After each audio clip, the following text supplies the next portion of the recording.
Hey guys, welcome to Mallika சமையல். நம்ம இப்போ கிறிஸ்பியான சோமோஸ் எப்படி செய்கிறதுன்னு பார்த்து செய்யறதுக்கு அதுக்கான டோவை முதல் ரெடி பண்ணிக்கலாம். நாங்கள் இப்போ ஒரு 50 சோமோஸ் செய்கிற மாதிரி குவான்டிட்டியில் எடுத்துருக்கோம். ஒரு 4 கப்ஸ் ஆஃப் மைதா மாவு, 4 ஸ்பூன் ரவை ஆட் பண்ணிக்கலாம்.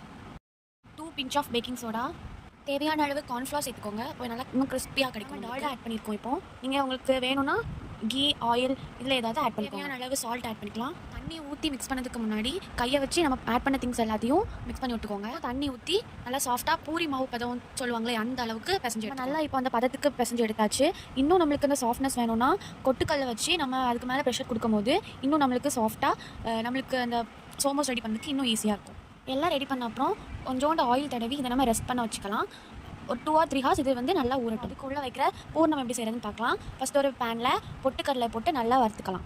அது இந்த மாதிரி கலர் சேஞ்ச் ஆகிற வரை நம்ம நல்லா வறுத்துக்கிட்டோம். அது ஒரு சைடில் எடுத்து வச்சுட்டு அந்த பேனில் ஒரு கீ ஊற்றி ரவையை நம்ம ரோஸ்ட் பண்ணிக்கலாம். ஆஃப் நெய் ஊற்றிட்டு திருவுண தேங்காவை அதே மாதிரி ரோஸ்ட் பண்ணி வச்சுக்கலாம். லைட்டாக கலர் சேஞ்ச் ஆகிற அளவுக்கு ரோஸ்ட் பண்ணிக்கலாம்.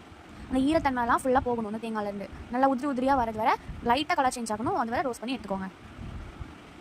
இப்போ நம்ம சுகரை பொடி பண்ணி எடுத்துக்கலாம். அது கூட 4-5 ஏலக்காய் போட்டு நல்லா பொடிச்சு எடுத்துக்கலாம். இந்த மாதிரி பொடிச்ச அப்புறம் நம்ம ரோஸ்ட் பண்ணி வச்சோம்னால பொட்டுக்கடலை அதையும் நல்லா பொடிச்சிடக்கூடாது. ஒரு டிர் மட்டும் பண்ணி எடுத்துக்கோங்க பல்ஸ் மோடில். நம்ம எல்லாத்தையும் மிக்ஸ் பண்ணிக்கலாம். ஒரு பேனில் ஆல்ரெடி சுகர் தட்டி வச்சுருக்கேன். அடுத்தது பொட்டுக்கடலை அரைச்சதையும் உள்ளே போட்டுக்கலாம். ரோஸ்ட் பண்ண ரவை, ரோஸ்ட் பண்ண தேங்காய் இவ்வளோத்தையும் நம்ம நல்லா மிக்ஸ் பண்ணிக்கலாம். மிக்ஸ் பண்ணால் நம்ம பூர்ணம் ரெடி. இப்போ நம்ம உள்ள ஸ்டஃபிங்ஸ்லாம் எப்படி வைக்கிறதுன்னு பார்க்கலாம். நல்லா இப்படி தேய்ச்சிட்டு உங்களுக்கு எவ்வளோ சைஸ் வேணுமோ அவ்வளோத்துக்குள்ள ஒரு டிஃபன் பாக்ஸ் வச்சு கட் பண்ணி எடுத்துக்கலாம். சோமோஸ் மோல்டும் உண்டு, எங்கிட்ட மோல்டு இல்லை, அதனால் நாங்கள் இப்படி எடுத்துக்கிறோம். இப்போ நம்ம தயார் பண்ணி வச்சுருக்கிற பூரணத்தை இதில் வச்சுக்கலாம். ஒரு 3 to 4 ஸ்பூன் அளவு வச்சா போதுமானதாக இருக்கும். அதுக்கப்புறமா ஒரு ஃபோர்க் யூஸ் பண்ணி இந்த மாதிரி வைங்க. அப்போ வந்து பூரணம் வந்து வெளியவும் வராது, நமக்கு வந்து ஒரு டிசைன் மாதிரியும் ஆகும். அவ்வளோதாங்க, எல்லாமே நம்ம இப்போ தயார் செஞ்சாச்சு. இனிமேல் வந்து இந்த சோமாஸை வந்து எப்படி பொரித்து எடுக்கலான்னு பார்க்கலாம். ஒரு கடாயில் எண்ணெய் ஊற்றி எண்ணெய் வந்து கொஞ்சம் சூடானதும் நம்ம வந்து ஒவ்வொரு சோமாஸாக நம்ம தயார் பண்ணி வச்சுருக்கிறத இந்த மாதிரி பொரித்து எடுக்கணும்.